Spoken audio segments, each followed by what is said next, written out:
4,000 a year, dead, killed by total strangers. It's an epidemic of murder in America. Murder with no motive. What are these serial murderers like? Like your next door neighbor. That's another thing that makes it difficult.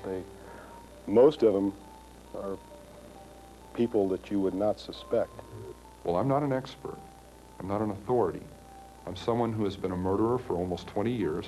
Can you say how many people might be doing crimes like you were doing? It would be a guess, but it's not. It's far more than 35. The types of crimes you're seeing today did not really occur with any known frequency prior to the 50s.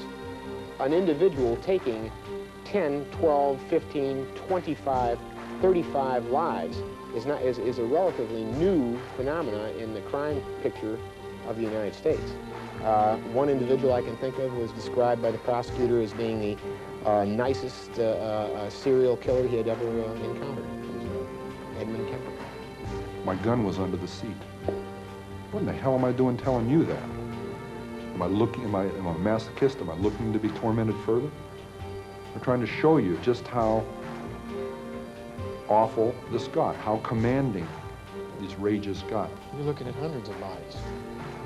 Just laying out there victims of serial murders. My mother was a sick, angry, hungry, and very sad woman. I hated her, but I wanted to love my mother. The rage usually stems from the fact that the individual, though he may be an adult, remains extremely dependent upon the mother. She pulled back and she gasped.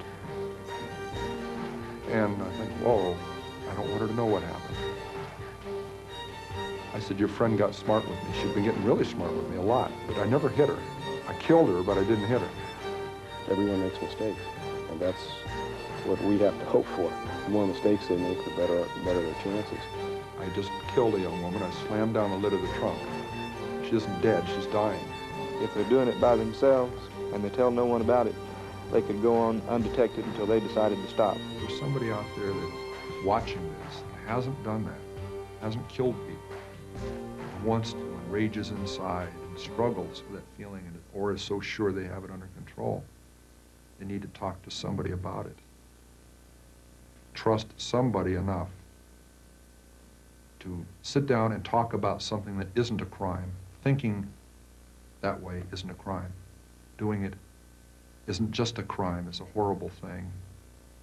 It doesn't know when to quit, and it can't be stopped easily once it starts.